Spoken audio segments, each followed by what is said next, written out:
Hello, and welcome to the Shoulder Cat Training webinar. For those who don't know me, I'm Emily Hall with Kitty Cat Go. My mission is to educate, help, and encourage others to have successful cat adventures. To my left is Julie Posluns with Cat School. Julie is an applied animal behaviorist and cat training expert. She is here today to share with us a few different methods for training your cat to ride on your shoulders or on top of their backpack carrier. If you're Hi, joining us everyone. today, be sure to say hello in the comments and let us know where you're watching from. All right. So thanks, Julie, for doing this. I'm excited to be sharing this with both of our communities today. Me too. Thanks, everyone, for joining us. And I'm excited to show you all things related to shoulder cat. Yes. So I know from my perspective in my community, the shoulder cat riding is really useful when you're out adventuring with your cat. So like if a dog comes up or your cat needs a break, you can invite them to ride up on top of their backpack or on top of their shoulders for just safety and for fun. And it's super cute too. From your perspective and for your community, Julie, what are the shoulder cat benefits? Yeah, I know that, well, I think it's a really fun skill to train, and regardless of whether you take it outside. Obviously, there are a lot of, the practical applications like going outside. But just the training inside is actually quite active because you're doing jumps and you're getting the cat to, so it's a fun trick, getting the cat to jump on your shoulder, and an active one. And it's kind of like, I don't know, I see it like a bonding one too, because you kind of have them here and it's just really cute. And and it's a good show-offy one, like being able to have your cat on your shoulder. Like, I love tricks that I can do with a cat that I could never do with a dog, because it kind of like highlights some of their natural abilities. I think people don't see cats in that way. And then when we show them, not only that can they learn tricks, but there's like a variety of tricks that they can do that you would never do with your golden retriever. It just makes it that much more fun and special. So I hope that's the reason why. I know some people in my group were wanting to do shoulder cat without the backpack. So that tells me that it might just be like an indoor thing, or maybe they are going to plan on going outside one day, but for now they want to start without the backpack. Yeah. So for those of you who are joining us today, either live or on the replay, tell us in the comments, is your cat already a shoulder cat rider? Or maybe you've already started training, or maybe you're already pros. Let us know, if your cat already did a shoulder cat. And also throughout this presentation, we want this to be interactive with all of you. So if you have questions, if you have comments, drop them in the comments. We're keeping an eye on that, and we'd love to, get to know you and answer any questions you have about this whole process. All right, Julie. Well, I'm going to hand it over to you, and you can, share your tips and tricks with us. Okay. So Let you me got to turn on my Yeah, video. yeah. Sorry. Okay. All right. So the first thing I'm going to do is just kind of show you the different shoulder cat options. So I'm modeling 3 shoulder cat options here, or kind of 4, because the last one has 2 methods. So here's the backpack shoulder cat with my little model Jones. And this, I call this the forearm, because they have their paws on your forearm. And this one, I call it the hands-free, because there's no arms involved. And these are the 2 methods. So this one I call like the scarf model, where the cat is around your back like a scarf. So yeah, these are the different versions. And let's talk first about the backpack. So just to get started, the backpack I consider the easiest one, because you've got the biggest sort of surface area for your cat. So yeah, to me, this is like, let's start here, but I'll show you some easy methods with the other ones as well. So the first thing I'm doing here is just getting him to jump on and off the backpack. Now, what I'm showing here is, for cats, is really, really important. Stability is really important for them. And if you start the session off with your cat feeling unbalanced, it can really set your training back. So those of you who have trained your cat to go on a mat, you may have seen me use like a laptop case. Well, one of the things about the laptop case that I really like is that there is, you can stick something inside. So I've actually put a little cutting board inside to make it super stable. And so I'm going to repeat the same thing, but I'm using just to show you that, you know, if your cat, or even if the top of your backpack isn't that stable, this is a good way to kind of get your cat used to it. By the way, Emily, I can't see any comments. So if there's any time you want to interrupt me, just do that. Okay. Yeah. So the comments are not coming through on my side of things either. So I actually pulled up the YouTube video on my phone and I'm having to check things that way. I don't know what the issue with that is. So Okay. yeah, if I'm looking down, it's because I'm checking comments. I'm not ignoring you or being rude. Okay, and interrupt me if there's anything that's related to the thing that we're working on, okay? Yeah. So we are doing the jumping on the backpack with a stable surface. So that's like one of the most important foundation steps, just to say to your cat, this is easy, where you've already done this. You're used to jumping on, you're going on your mat. This is an extension of that. So I'm just getting Jones, guiding him on, and then clicking and feeding him. What I will just quickly add here is, if you want to get your cat comfortable with something, feed them in the position that you're working on. So there's actually a lot going on sometimes behind the scenes, but here I'm getting him more comfortable with staying on the backpack by placing the treat on top.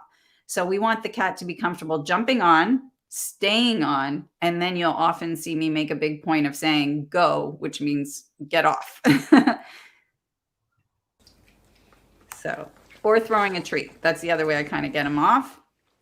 Excellent. So here you can see I'm always using a chair as a next step, because that gets him up first, a little higher, and then we can start working on stepping on the backpack. And what I will say here is that I've now gotten rid of the laptop case, and I'm also using a lickable treat, because that can be really helpful in keeping the cat in the position for a little bit longer. So you can see me encouraging him to go on and off with the lickable treat, which can be a great, a great asset to this kind of style of training. Excellent. I like how you've talked about like training them to jump off too, and because I wouldn't have even thought of that. Like, obviously you think to train them to jump on, but also adding that extra step of getting them to jump off is cool. Yeah, one of the best things you can do is teach your cat to jump off, because that gives them the opportunity to jump on. What you don't want your cat doing is realizing that they're on and then panicking because they're like unstable or something. So I really emphasize a lot of on and off, and also it's good exercise. So that's part of the burning your cat's energy, is do a lot of on and off. On and off is going to give them the confidence that the actual object is stable and that they can do it and they don't have to worry. So it's super important. I use like a finger target to get them off, or the target stick. What you're seeing here is more of just me goofing around with training. But as I polish this, like this is kind of my level one. We're just playing around, seeing what works with him. And then I would polish it more with the target stick. But this was just me kind of like seeing all the different ways that I can get them to go on a backpack, and we were just kind of playing around. So, but yeah, the finger target's a really good foundation behavior to say, okay, go here, go here, go there. And it works really well for this training. Good job, buddy. So now I've got it up on my knees. So it's a little bit higher, and I brought the laptop case back up. So it's always good to make it easy again when you make the step harder. So I've now made the step harder. He has to jump a little higher. So I brought the laptop case back out. So just consider that like how you can always make the step a little bit easier as you're making it harder. So there's nothing wrong with going back a step and introducing the things that can help kind of take you to the next level. So again, I'm just feeding him up here and then encouraging him to jump off. All right, so now we're getting a little bit harder. So what I should have said before is when it's in the backpack's in the front of you, it's easier because you can see what you're doing. Here, when the backpack's behind me, I can't really see what's going on. So you have to have a level of training already to kind of get to this step.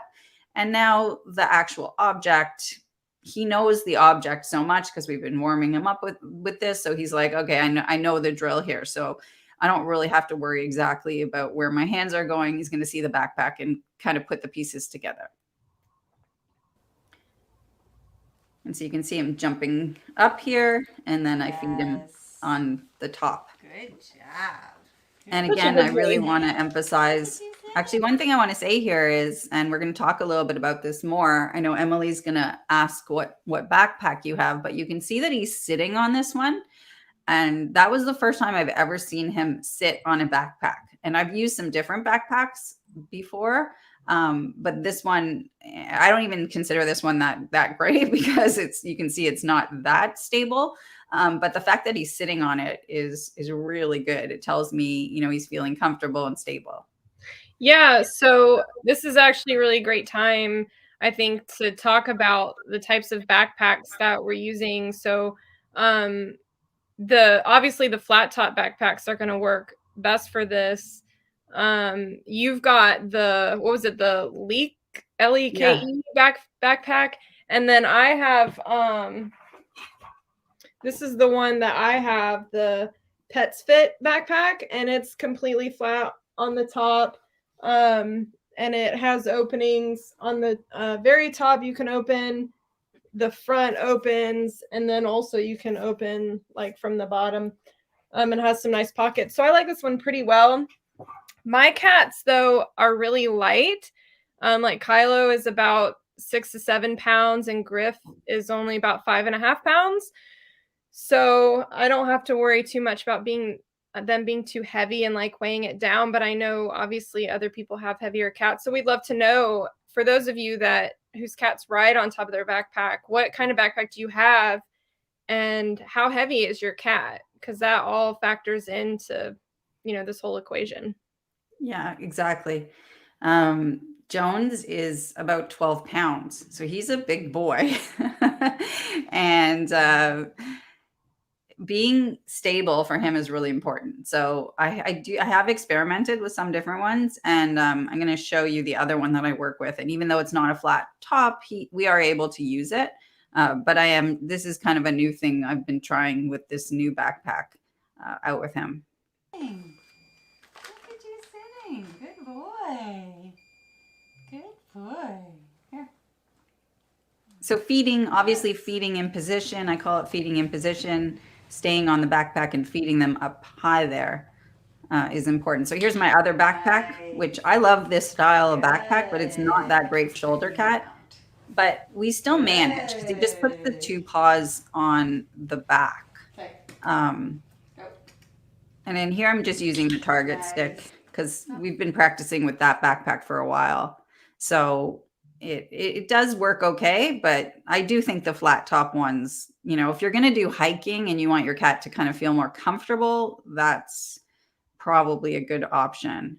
So we have some people chiming in with their backpacks. Someone says they use the Lyra Cat backpack, and another said the G-Train, both of which are like normal backpack style. They don't have any sturdy top to them. So that's interesting.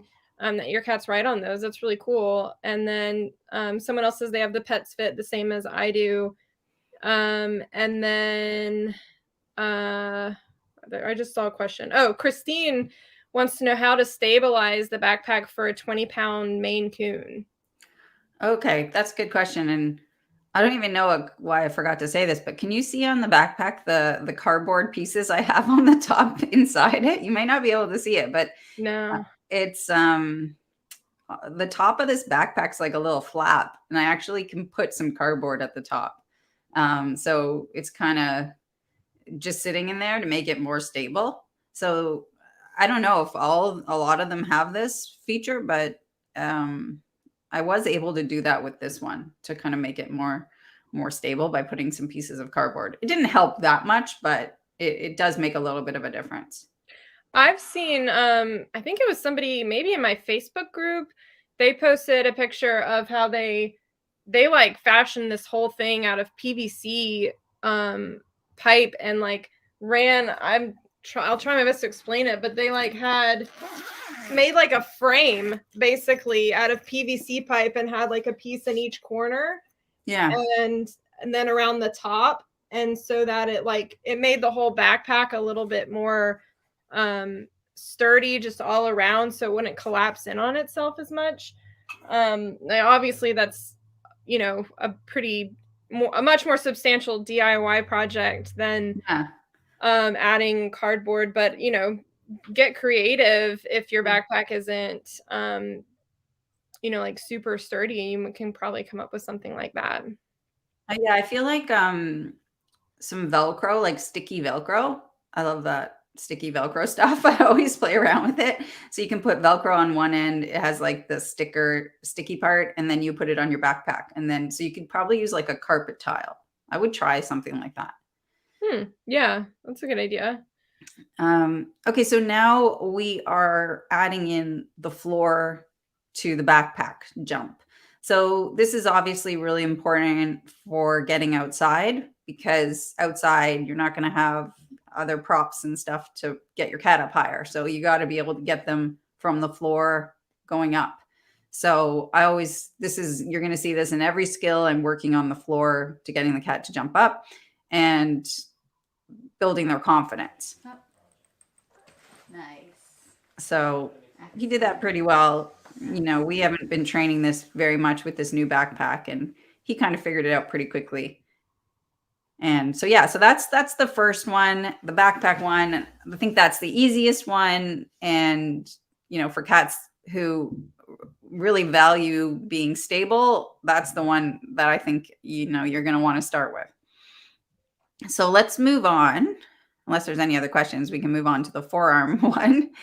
And no, I don't think any other questions. People are sharing their backpack brands, which is pretty cool. If you're looking for a backpack and you're watching this, definitely check the comments, because there's a lot of really great backpack suggestions.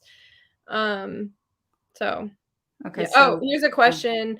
For shoulder cat training without the backpack, how do you avoid the cat helping themselves to jumping onto your shoulder when you're not prepared or at inappropriate times? We talked about this the other day. yeah, so I'll definitely touch upon it later on, but one of the things we really want to do is give the cat a clear signal of when they're allowed to come on our back and when they're not. And really that starts with the training and saying, what is the signal? Like, obviously the backpack on your back is going to be the signal when you bend over and I say, hup, I've got my backpack. It's all the things come together to give the cat the signal of when they have the opportunity. If your cat just randomly jumps on your back, you definitely don't want to reward those ones, because then you're going to be reinforcing that. And then you want to go back to your training and try to understand how you can make your signal really clear for your cat. So hopefully my signals and stuff will become more clear with this one as I show this version. Yeah. I definitely need to be clearer with my signals. I He just jumps on my back whenever he feels like it. mean, if you find it funny and cute, like I kind of would, it wouldn't bother me that much. I guess it depends. Like, to me, when my cat does things like that, I laugh. My cat jumps on the counter. I'm not too worried about some of these things. I think it's funny. So, but other people, especially if your cat's scratching your back out of nowhere, it's probably pretty scary. Yeah. Yeah, that when it's time for a nail trim and he does it, it doesn't feel so good. So in this version, we are starting off with some blocks. And I always like to start off with blocks, because what we're really saying to the cat is, can you squeeze your forepaws together when you're on my shoulder, or when you're balancing on the shoulder and the arms? And the yoga blocks are really perfect for that, because they're stable and it's a good warm up. And what I'll also mention is, just because I train my cat in more advanced stuff, it doesn't mean I don't go back. In fact, I always go back to the beginning, even to speed through the steps in a warm up, because I'm showing him that training is fun and easy. I don't want him always to think when we start training, he's going to have to do the hardest stuff. So why not throw in, even if your cat is good, do some easy stuff with them that they can just, have fun, get treats, and not worry that they're being challenged too much. So I've got the blocks here and just getting him used to putting his paws on them. And you can see here, I'm trying, that was a little boo-boo. I'm trying to get him to go on my forearm, and he snuck around and went on the blocks instead. So I had to figure out the placement of my arm better. And here I've got him in the shoulder cap position. So we're in the shoulder cap position, but it's very stationary and it's very low. And that's what you're aiming for as your first steps, so that your cat sees that this is a fun place, they get treats, and they don't have to worry. And once you're here, I like to start lifting my arm a little bit. So I'll see when I do that. Because then, if you can't hold your cat, like part of this is you having the strength to hold your cat. And some of us have heavy cats and it's not that easy. Yeah.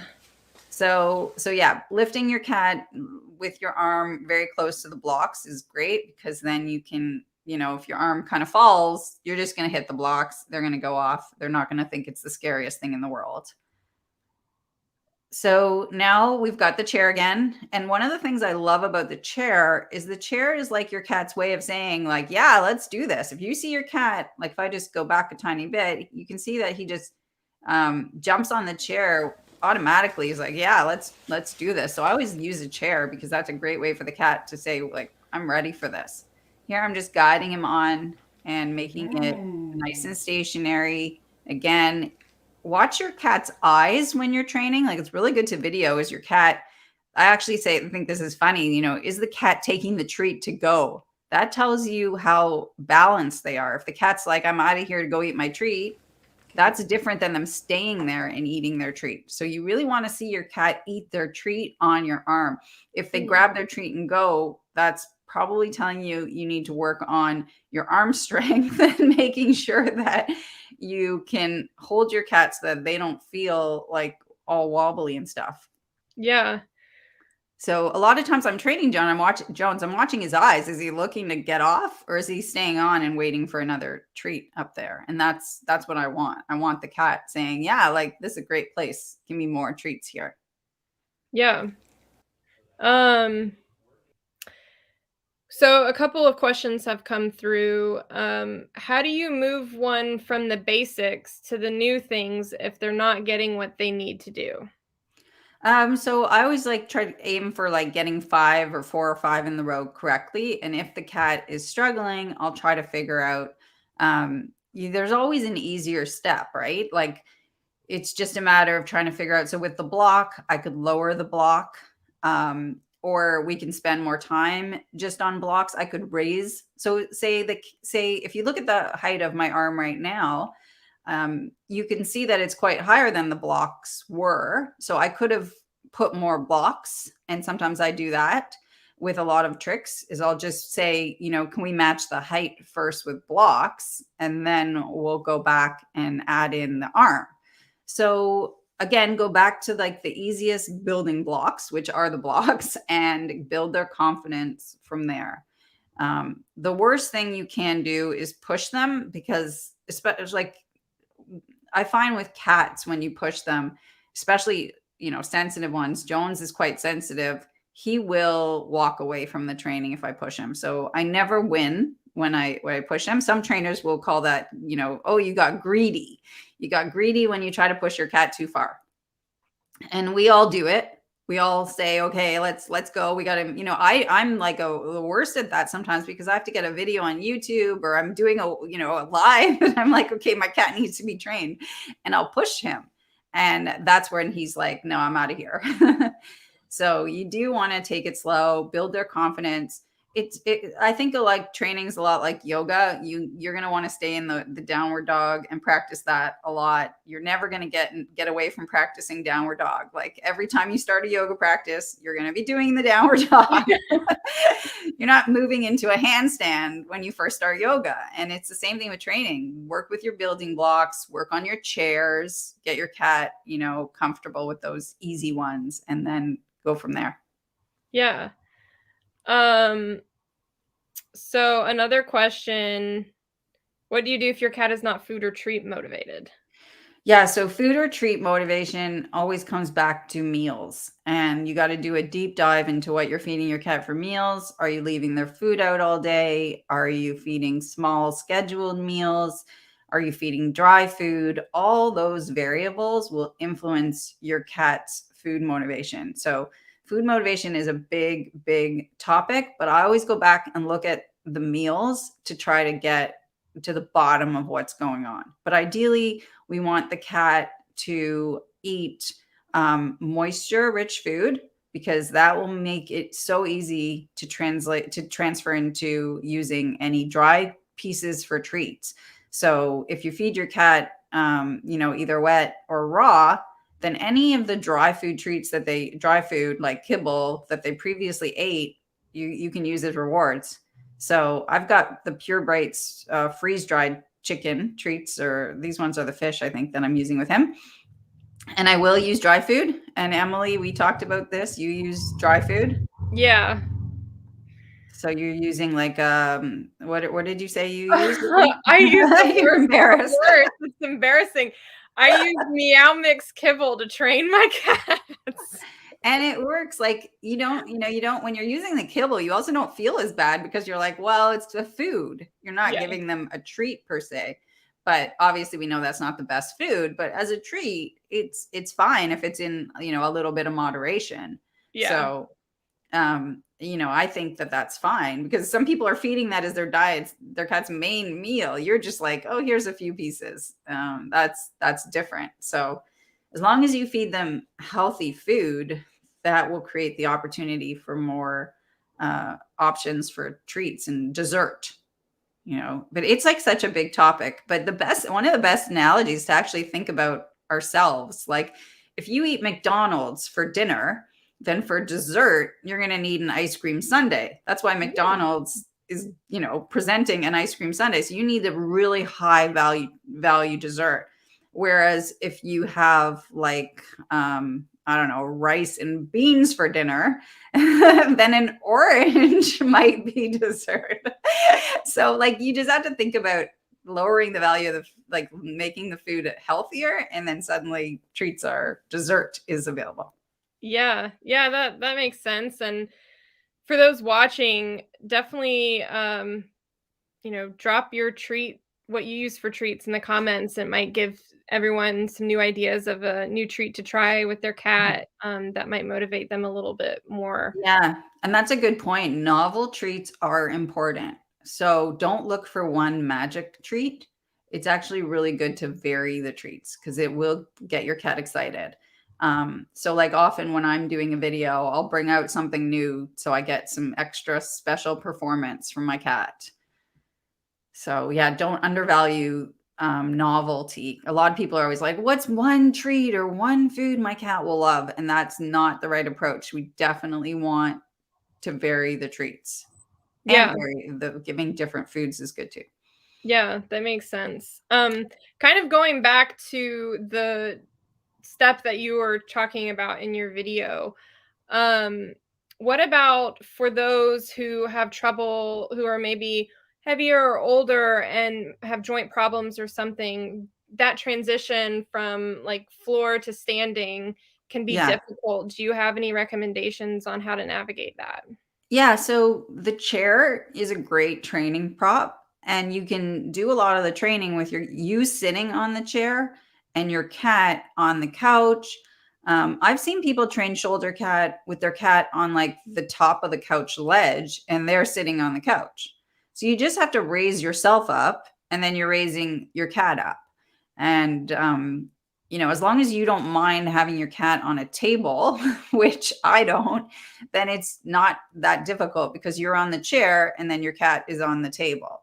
So, I recommend just kind of changing the levels. So I always sit on the floor for the camera, but behind the scenes, sometimes I do the training up a little bit higher as well.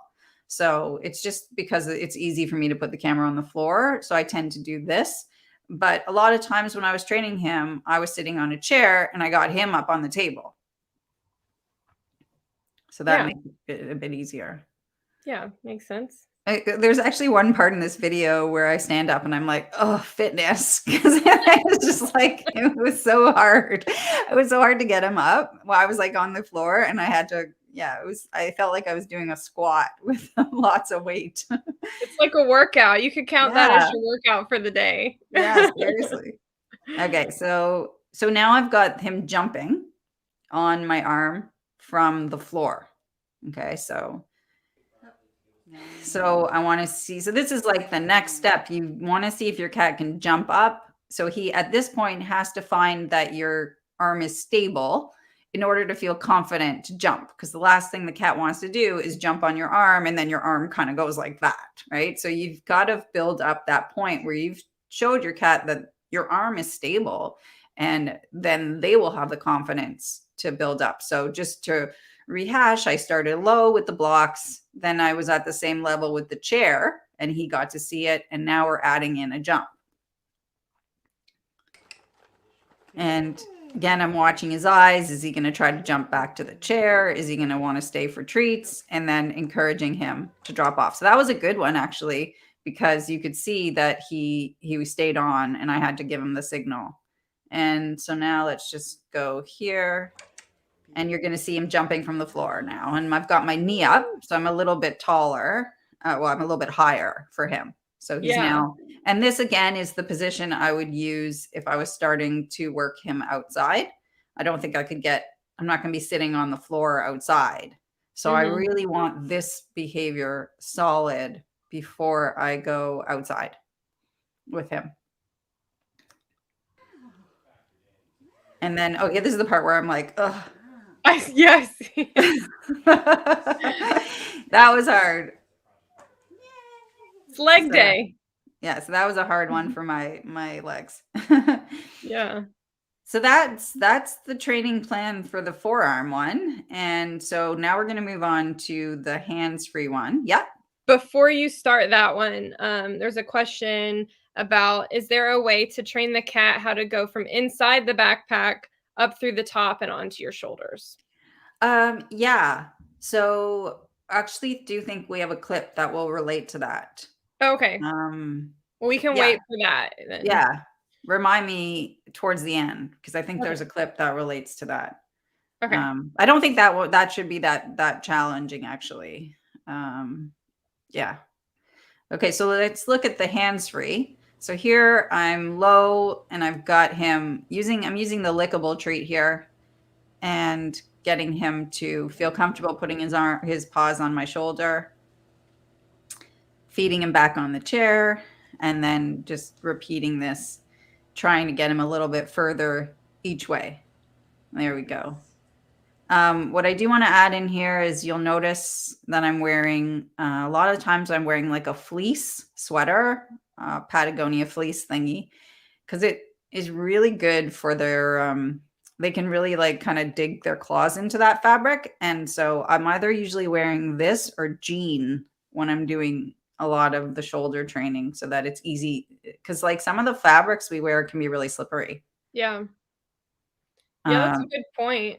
What kind of clothing do you guys wear when you're training your cat? Do you have a special jacket or pants or something that you wear to create that non-slip or like grippy surface? Yeah. Do you wear jeans? Do you have something with pockets in them? Like I'm always wearing pockets. I've always got some sort of pocket thing. When I buy stuff, I look for pockets. And these Patagonia things are good. Yeah. So lickable treat is really helpful with this one, because you can get your cat to kind of be comfortable there licking it. If you have wet food, you could use wet food with a spoon, just kind of getting them to stay there and feel more comfortable, feel like it's a solid surface. And obviously the flatter your back is, the easier it is for them. If you have a smaller cat, and depending on like your body shape, that can change. You know, Jones is a big cat, so I really do need to bend over in order to make him feel stable. And so I'll just pause that for a second. What I'm looking for here is, you know, is he getting more confident jumping on my back? And you can really see him starting to do that jump. And that's what I want to see. So he's not just, walking, but he's actually starting to jump and back to the chair. And then again, I'm up higher, so you can see, but my back's still flat and I'm getting that nice jump.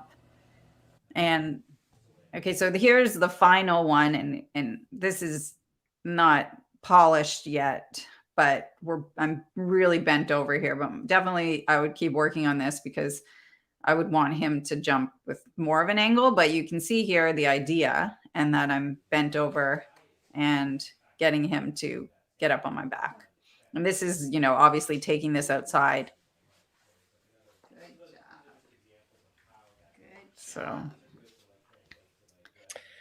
So when he's jumping up on your back and like from behind, how can you see his confidence and tell that he's feeling confident about what's happening? yeah, that was an example where he's actually not that confident, because you can see I had to ask him, I think 2 times, what I would do. Like I was saying, I'm playing around with all these positions, and sometimes when I play around, I have to figure out, like, where is my hand going? Is my hand here? Is it here? Does he see it? And I've got the camera on so I can, and don't undervalue using the camera just to see if your cat actually even sees your signal. Oftentimes when I see people saying to me, my cat's not doing it, it's because their cat isn't seeing the signal.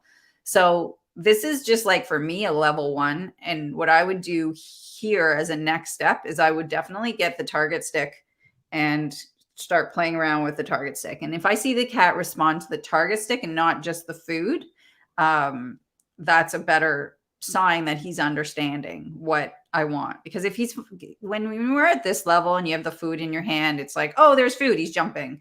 He's not really thinking that much about the behavior. So I like to get away from having the food and then move to the target sticks. It's like, oh, okay, that's where I'm supposed to go. And we practice a bit more and figure it all out. So I do, like, you could, also just use your finger target. But the target stick stands out in the environment. For those of you who don't know what that is, that's that stick that you see me use. I should have brought one here. But it's like a retractable stick, and it makes it easy to show the cat where you want them to be. So it can be a great tool for all this stuff, for getting in the backpack, getting on top of the backpack. And that's basically what I would do as a next level for polishing all these kind of experimental behaviors is, will he follow my finger target? Will he follow my target stick? If he doesn't need to see the food, that's a good sign. But if he's always relying on the food, I know I need to kind of practice a bit more to build his confidence. Yeah. And the other thing I want to show here is, notice how he jumps from my back to my knee. So that's a bit more of, like, I know getting outside, you might want to get your cat to go to your knee to your back. So that's an option too. I don't actually show that much here, but there is a way, once you kind of done the basics, you can work on getting your cat to do your knee first and then go up to your shoulder. I show a little bit of that at the end, but I think it's interesting that he's using my knee here to get down. So being in that position, you could actually teach your cat to go to your knee and then get up on your back. Especially if you don't want to go as low, you can use your knee as a really good way to get your cat up. Mm-hmm. Like a little stepping stool. Yeah, like a stepping stool. Okay, so this is method 2, and this I literally just started experimenting with because people in our cat school group were talking about, getting the cat to go around your shoulder and sit like a scarf. And I actually have never done that with Jones, partially because I thought he was too big and my shoulders were too small, and maybe I just need to get like a big hoodie at the back. But anyway, I thought this would be a fun exercise because there is a trick that we do that we can teach them, which is to go circle our neck. So here I'm just resting on the couch and I'm just trying to get him to circle my neck. And I know if I kept going to this, I could get that kind of scarf cat. So I would try to feed him. Well, I think the next step would be to have my shoulders a bit straighter, so not bent over as much, so that he has to jump and go around. And then I would feed him up here multiple times to kind of keep him there. And my hope is that if I fed him, he would start to settle more, because he's like, oh, okay, she's giving me 5 or 6 treats here. I'll get a little bit more comfy, a little bit more stationary, and eat my treats. Now, I don't know if he's ever going to be able to do that with my shoulders, but I know a lot of people have smaller cats and can kind of get that. So that's how I would train that scarf kind of style. And so here I'm doing the exact same thing. I'm combining stuff. This kind of the end where I'm just playing around with both the knee idea. I've got him jumping on my knee, and then I'm doing the scarf style where he's going around, but I've got the backpack there so he feels a bit more comfortable. But you can imagine if I had a smaller cat or bigger shoulders that he probably wouldn't need the backpack there. So I would definitely, if someone wants to kind of get their cat to go around their shoulders like that, I would definitely experiment with this kind of method. I really like this training because it's just kind of fun, and I'm pretty comfortable here just sitting and we're doing this, and I see how it could easily translate to outside by kind of teaching him to jump on your knee again and then going around. But I think what I want to just say is that there's so many variations that we can do. So just experiment a little bit. Like, I know sometimes people like in my program will say like, what's the next step? What's the next step? There's not always really a next step. Try to think of training as a more circular experimental thing where you're kind of drawing on a bunch of skills and putting them together. So maybe you're working on the knee, you've got the backpack. Like, you don't have to, it's not linear. There's not just, this is always the next step and that's what you're doing. You're really trying to build your cat's confidence and show them that these things are fun. And then you can figure out what works best for your cat based on their size and their kind of confidence jumping and doing these sorts of things with you. Yeah. So I love that. Yeah, it's more like, instead of linear, just think of, oh, okay, I'll try this or I'll try that and I'll see how he likes that. Or, I'll try to get to know them. Like, I know with Jones, being stable is super important. He really values that. So I'm definitely going to keep the backpack on her.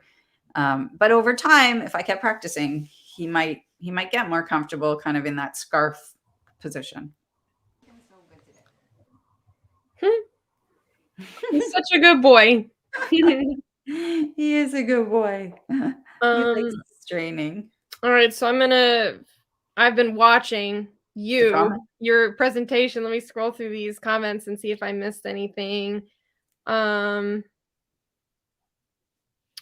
so someone says that they use the churros squeezable treats for big asks, like for daily backpack training, getting comfortable outside, and nail trims. If they use it for some of these harder things, does it lose its value? Yeah, if you want, so say your big goal is nail trims, you do want to reserve it for that and not for backpack training. But if your cat is already good at nail trims and already good at all these things, then it's fine. It's more like, like for us, car training would be the big challenge. And I would try to reserve something special for the car. And I wouldn't want to give it to lots of other things because then it does reduce the value of using it for the harder training. Yeah. Yeah, that makes sense. Going back to the question about training your cat to come out of the backpack onto your shoulders. Oh, yeah. So that in that example, let me just see if I can back up.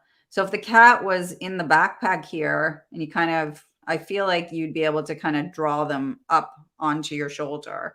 I don't think that it would be too hard I think it would just be a question of like figuring out, what angle they're coming out and do they have enough surface area when they do. So you might want to even be sitting like this so the cat can kind of go over your shoulder and end up on your knee if they don't feel that comfortable staying up there. But over time, if you're using the clicker, you click when they hit your shoulder and you try to give them the treat up there to show them that staying up there is a good thing.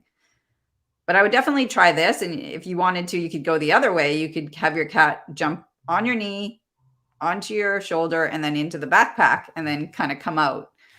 And depending on the size of your cat, like this backpack looks too small for Jones, actually, when you see it like this. Like, how is he going to fit in that?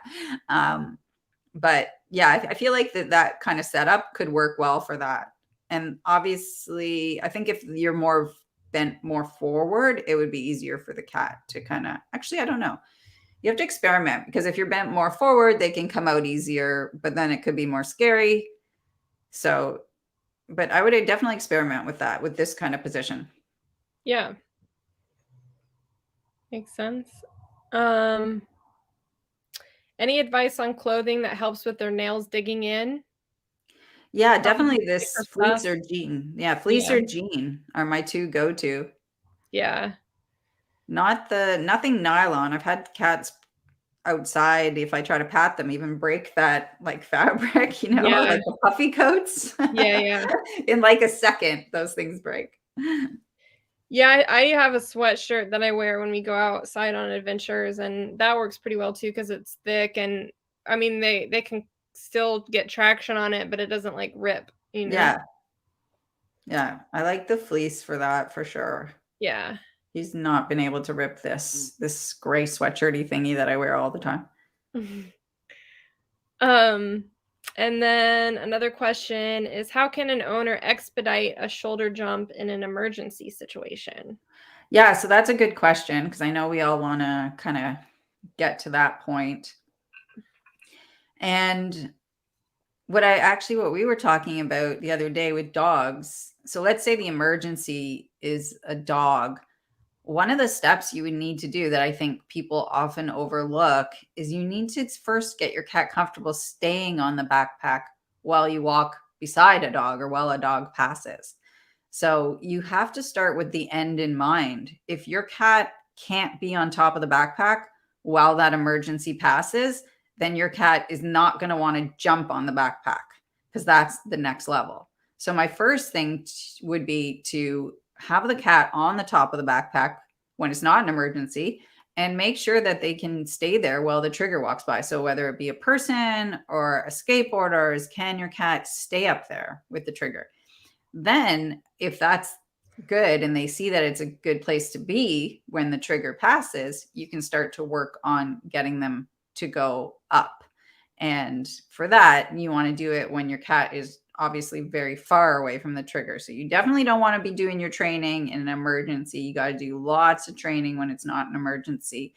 And in terms of like, one thing I would probably experiment with is being able to push your cat up in an emergency. So, like actually pushing, like if he was in something like this and I just give his butt a little push and he understands. And I've experimented, like I don't normally like doing that kind of hands-on training, but if it's an emergency, you're going to want to do it. You got to think about how you're going to respond, and your instinct is going to be to grab your cat. So there's nothing wrong with kind of experimenting with that and making sure you give them food when you do that. So I touch your butt, I push your butt, you're getting a treat. And I do that when he's in the carrier. Sometimes I will tap his butt, like go in, and then right away I click. So he understands that it's not a negative thing. As soon as he moves, that because I think it's realistic. Like we all don't want to do that with our cats, but in an emergency, you're going to have to do that. So yeah, I would definitely experiment with having him on my knee and then kind of giving him a little push and then rewarding him up here indoors. I would try that indoors first. And then I'll combine that with being able to walk by the trigger, and then kind of to get to the finish line, put the two together. So you've got, maybe he goes up on your knee, or you put him on your knee and then you just go kind of thing. And then you click and feed him up here. But it is harder training. I'm not going to lie. Like I don't know that many people who have gotten to that point where their cat will respond well in an emergency. And sometimes you just have to make sure your cat is really comfortable with you picking them up and deciding, whether you're going to put them in the backpack, or if you want to pick them up and they go on your back. That's a different skill than actually asking them to kind of respond and go on your back by just picking them up and staying there. And I've considered teaching Jones that as well. Is like you pick him up and then you're basically saying, stay up there. Can you stay up there? But you got to do a lot of work when it's not an emergency. Yeah. Yeah, that makes sense. Build the confidence when they're comfortable. Yeah. Build the confidence, make sure they're comfortable when a dog walks by. like if that's what you're working on. So I've done that. I have done that with him because people in my building always like to talk to me. And so sometimes I have to get him home. And so I'll have him up on my shoulder while their dog is, and I'll be feeding him. So he sees, oh, okay, like I'm up here, I'm up high, this is safe. And I think that's a really great thing to do. If you have a friend, do it with someone you know first. You know, can I walk beside you with my cat and shoulder cat? Can I walk beside you and your dog? And see if they can do it. If they can't do it, it's not going to work in an emergency. That's the reality. Yeah. Makes sense. Checking. Looks like we've hit all the comments. A lot of people are saying thank you for your awesome advice. No problem. Yeah, so In terms of getting outside, I know some people might want more info about that, especially your group. So make sure your training is solid inside. Like training always starts inside, and don't undervalue some of the work of going outside, coming back in, going outside, coming back in. I think we kind of miss that. We do outside training and indoor training, but we don't actually practice a lot of indoor outdoor. So get your cat on your shoulder, go outside, feed, come back inside, ask them if they want to jump off, go, if they want to stay on, go outside, feed, come back inside. Do a lot of that too. It's not just, we're outside. There's also a lot of value in setting the tone. So if you set the tone inside and then you go outside, your cat's already in training mode, so they'll be more responsive. So I always try to set the tone right from the start when I do outdoor training. Is this going to be a walk that you can do your own thing? Or is this a walk where, I need you to be attentive? If I need you to be attentive, we're going to start training inside, set the tone, and then kind of go outside. Then I do a little bit of training, and then I release him to go be free. And I'll still find he has that connection with me. And this kind of training, kind of dates back to when I was a dog walker, and people used to say, well, when you let them all off leash, why don't they all just run away? And that's because I set the tone right away with treats and toys that we were going to have fun time together, that they didn't just need to go off leash and, disappear and then have to call them all. They know that when they stay near me, good things happen, and I'm giving them treats and attention, but I'm also letting them go sniff. So we're kind of doing that. It's not just a free for all, though. I don't just let the cat go out and do whatever they want to do. We're staying connected. Yeah. Yeah, that makes sense. I know training outside is so much more difficult too. It's like just because your cat can do these skills inside doesn't mean it's going to happen right away outside. And I think understanding that is important in setting those expectations realistically. Yeah. Do the easy stuff outside and then kind of build up from there. But have your emergency protocols in place. Like, if your cat's not going to respond to you, then you're going to have to pick them up. That's just the end, make sure they're okay with that though. And that you can just quickly get them in the backpack or whatever. Yeah. But keep working on your training. Because that's the thing about training is when you're doing it, you're enriching your cat's life. So you never have to think, oh my God, I need to get to the end. It's not about getting to the end. It's about the enrichment and the bonding that's kind of happening the whole time you're doing it. So, if you didn't go outside that day, but instead you spent time on the training and your cat's jumping on your back and jumping off, they got a lot of enrichment and exercise and bonding. So it's such a win. And then when they go outside, they're more connected with you. Yeah. Yeah, I think, that's a really great point too, because, for those of us like in my group who go out and adventure with our cats, this clicker training thing, people might say, oh, what does clicker training have to do with adventuring? And it's maybe, obviously you can use it to enhance and train different behaviors for adventuring, but it's also just about building that bond. And because the stronger the bond and trust is between you and your cat, the more successful all of these things are going to be, whether it's training or adventuring together or, just taking your cat to the vet. Your cat trusts you and is really bonded to you. They're going to be more comfortable in all of these different situations. Yeah, exactly. Like they're going to look at you for guidance when something happens versus just looking to hide. Yeah. So we want that trust. And they should be able to, I've had a few panicky moments outside and I approached Jones, and I know that if we hadn't done our training, he would just see me as kind of part of that whole picture of the trigger. Like he's just panicking, he's in that panicky state. I need him to look at me and know that I am safe when he's panicking. And that's where the training comes in. Yeah. Yeah. Awesome. Well, this has been super informative. One of my cats, Griffin, is pretty good at shoulder riding and like being on top of his backpack, but it's definitely something that I need to work on with Kylo more. And so I'm looking forward to putting all of your advice into practice, especially this next month in my Trailblazers group for March. The theme is clicker training. And so that's everyone's picking out different skills to work on for the month, and I think shoulder cat might be one for me and Kylo. So this is perfect. I hope we see some shoulder cats happening in both of our groups now. Yes, Or and even taking it to the next level. Like you've got your cat going on your shoulder. Can you get the jump? Can you take it outside? There's always something you can do. Even if your cat's super advanced, can you go from the car to your shoulder? Can you walk by a dog? Like there's always something. So if anyone doesn't know what to work on next, you're like a superstar already. Send us a message and we'll come up with something for you. Yeah, and so that's a great point. Like, you have the membership community for those people who are in my Trailblazers group and might not be familiar with your membership group, the Cat School. Can you tell us a little bit about what that is and what they can find there? Yeah, so that's where all of our training courses are. And so like the step-by-steps of stuff broken down, whether you want to teach your cat sit or down or any tricks, and harness training, some leash walking stuff. So all sorts of different courses and things.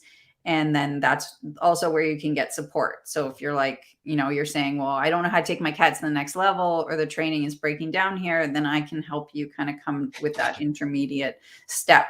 Or say, okay, I can see why your cat isn't doing that well, or they're nervous, or, we need to work on this. We need to build their confidence. So you can share a video and I can watch your training and kind of see where it's breaking down and help you, do something that's kind of in the middle to build your cat's confidence and help you get to the next step. Yeah. And we're going to be working on shoulder cat this month, to build more confidence and get people doing that as well. So it'll be interesting to see if people are working on the backpack one or how it's going to go. So I'm curious to see where everyone kind of lands with their shoulder cat this month. Yeah, absolutely. I am too. In my group, that's one of the skills on my list that I put on there, because there's so many skills, clicker training skills that are practical, like for adventuring, like shoulder cat, recall, all of those things. And so I'm anxious to see what tricks people choose to make their focus this month and how many choose shoulder cat. And I hope, for those who are in my group and aren't familiar with Julie, her group, I think our groups like go well. So they complement each other so well. And if you would like to join Julie's group, you can find it at catschool.co. And that is not a typo. There is no M on it. Or check out our YouTube channel too. Yeah, Julie's got such great things. But what I love about your membership group is like the personalized attention that you give everyone. You answer their questions directly. And that's just so wonderful and helpful. That's my favorite part. Like, share a video so I can actually see some training. I don't get to do much training. I do only, 5 minutes with Jones twice a day probably. And so I love seeing, people's training challenges and how I can help, because I feel like I'm doing the training. So that's definitely something I encourage people to do, share videos. And it's great to be able to watch what you're doing and see. I think a lot of people don't realize when things are going wrong, what's happening. And there's a lot of signals, where's your cat looking and stuff. So I like to be able to watch and see what's happening behind the scenes. Yeah. So the memberships are nice that way, because you can really share videos and show off your training too. Yeah. And then my group, for those who are in Julie's group and don't know me, mine is Kitty Cat Go Trailblazers. You can find more information at kittycatgo.com. And my group is more adventure focused. Every month we have different challenges and activities to complete. Like for February, we're just about to wrap up our cat friendly locations challenge. So everybody's been visiting all these amazing places with their cat, and I haven't tallied since yesterday, but when I did the tally yesterday morning, the whole group, we had visited over 150 places this Wow. month, which is pretty fun. Amazing. Yeah, it's been cool to see all the different places everyone has gone this month. So, and then March is going to be clicker training. So this is a perfect lead in to our March theme. So, Absolutely. yeah. Oh, one more question before we wrap things up. Christine is asking, how long should a training session be to keep the cat's interest? I like, 3 to 5 minutes. 10 minutes would be kind of like the top, and maybe twice a day is good if you can. So the short multiple sessions are really good to keep your cat happy and engaged. If you do want to do 10 minutes, you could give your cat like a little break with a snuffle mat or something in between and then get them back. But I think the breaks are important too. So, and see if they want to engage, like with the chair, what I was showing, are they jumping on the chair, wanting to do more? Some cats will want to work more than others for sure. Mm-hmm. Yeah. Awesome. Well, I think I've gotten everybody's questions. I'm just going to do a quick little glance through. Yeah. Looks like we've hit everything. Yay. So, Thanks everyone for joining us. Yeah, and thank you, Julie, and yeah, thanks everybody from both groups for being a part of this. And oh, I almost forgot. I made a resource list with links to a lot of the things that we mentioned today, like to the backpacks, to the yoga blocks, to the treats and all of that stuff. And I'm dropping the link to that resource list in the comments. It's for whatever reason, the comments are just not working on my streaming thing today, and it's not letting me drop the link in the comments. So I will put the link in my Trailblazers group, and I'm going to give the link to Julie. Yeah, I'll put it in mine. Post it in her cat school group so that you guys can check that. And if you want to get any of the things that we mentioned today, you can find the links on that. All right. Well, everyone have an awesome weekend. And enjoy the rest of your weekend. Thank you so much for coming along to learn more shoulder cat stuff. Yeah. All right. Bye, everybody. Bye.